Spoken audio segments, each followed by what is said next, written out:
Setiap Piala Dunia digelar, kalian sadar nggak sih jika narasi sebuah kutukan itu terus hidup, terutama jika menyangkut sang juara bertahan. Percaya atau tidak, belum ada lagi loh juara bertahan yang bisa back-to-back juara selain Italia dan Brazil.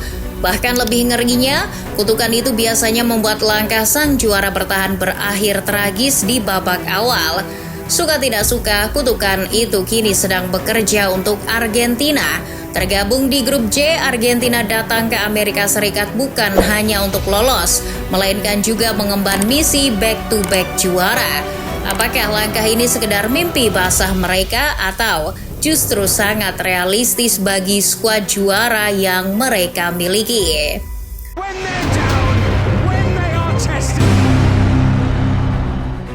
Di grup J ini, La Albi Celeste tentu nggak mau mati tragis di awal.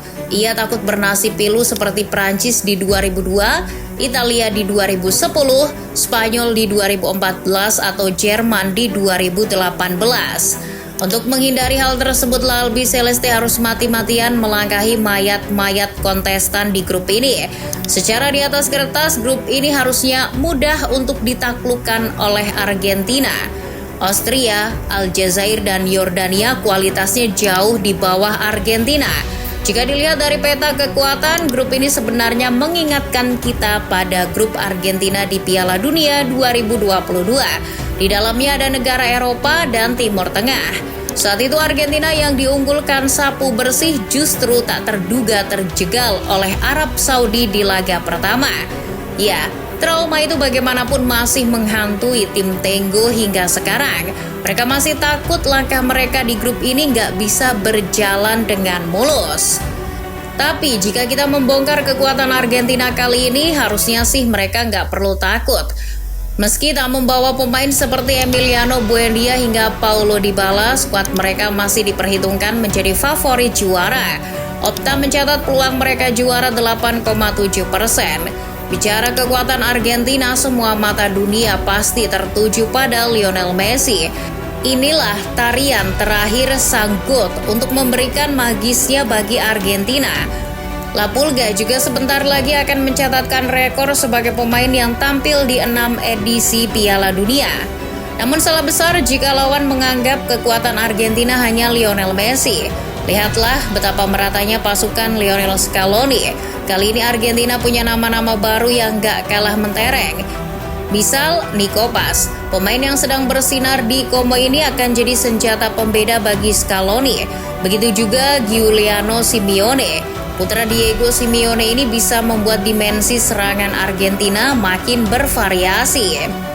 Hebatnya, amunisi mentereng tersebut masih konsisten diramu oleh Scaloni dengan strategi yang pas. Scaloni ini tipe pelatih yang gak terlalu neko-neko meramu taktik.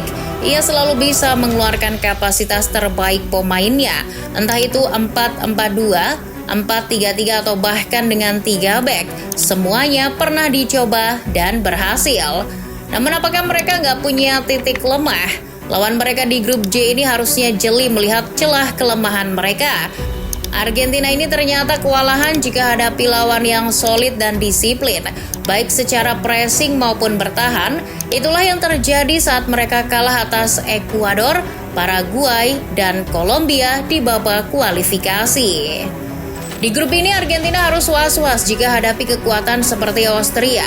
Mereka ini bukan tim Eropa biasa.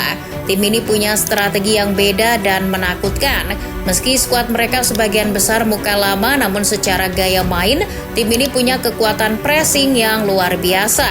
Di bawah racikan Bapak Gegen Pressing, Ralf Rangnick, tim ini dibangun dengan disiplin yang tinggi. Mantan pelatih MU ini punya aturan menarik, yakni 10 detik untuk bisa merebut bola.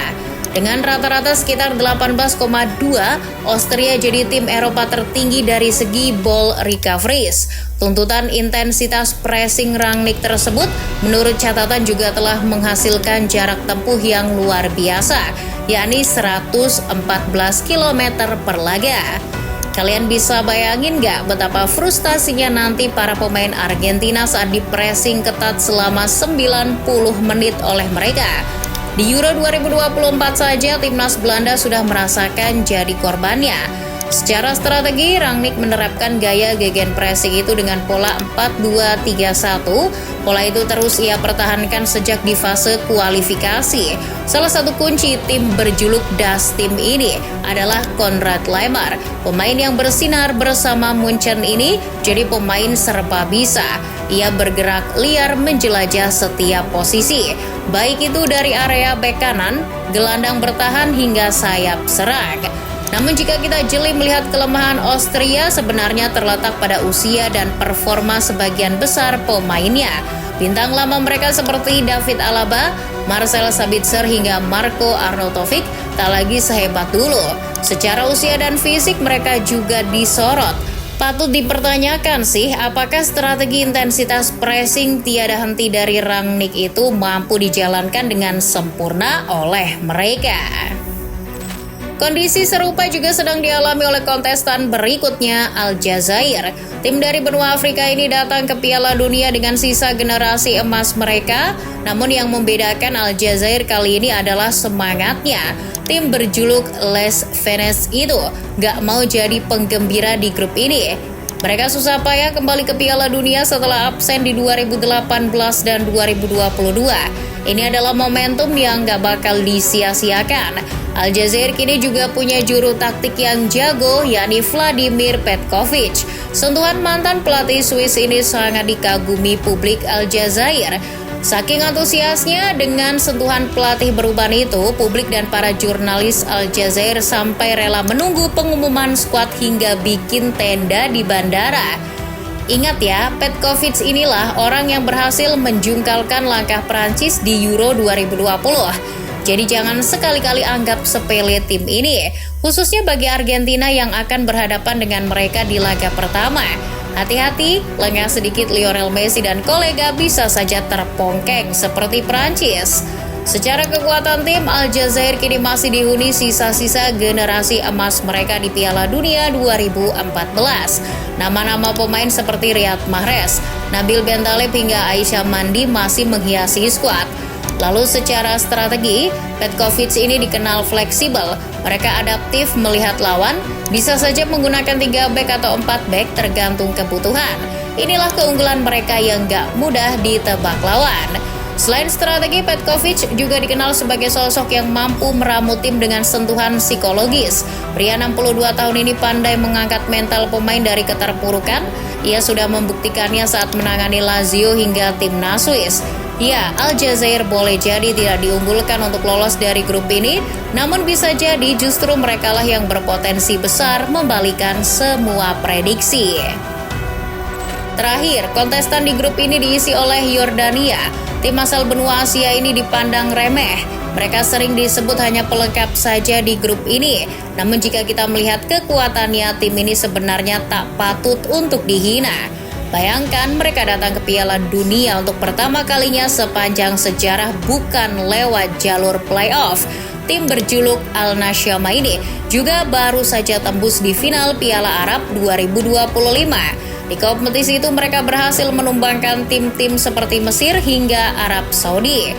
Dalam salah satu artikelnya, FIFA menyebut Yordania kini sedang panen generasi emas.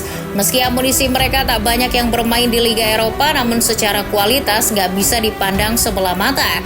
Pemain seperti Moussa Tamari yang dijuluki Messi-nya Yordania itu adalah sosok kunci yang harus diwaspadai lawan. Kecepatan serta penetrasinya sangat mengancam dari sisi sayap. Gak hanya itu, top skor Piala Arab 2025 Ali Olwan juga jangan diremehkan. Hebatnya, generasi emas ini diramu dengan sentuhan yang cocok dari pelatih asal Maroko, Jamal Selami. Jika kita lihat Yordania bermain, determinasi serta daya juangnya mirip dengan timnas Maroko. Mereka disiplin, ulet, dan punya daya ledak. Mereka punya strategi bertahan kompleks lewat pola 3-4-3. Bayangkan tim-tim seperti Argentina, Austria, hingga Aljazair akan dibuat frustasi untuk menembus pertahanan berlapis mereka. Terkhusus Argentina, Yordania bisa jadi mimpi buruk layaknya Arab Saudi di Piala Dunia 2022. Masa Arab Saudi saja bisa ngalahin Argentina, Yordania enggak?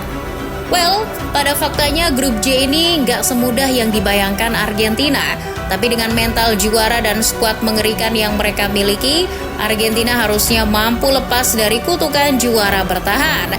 Kalau menurut Football Lovers, masih yakin gak nih Bang Messi mampu membawa timnya back to back juara?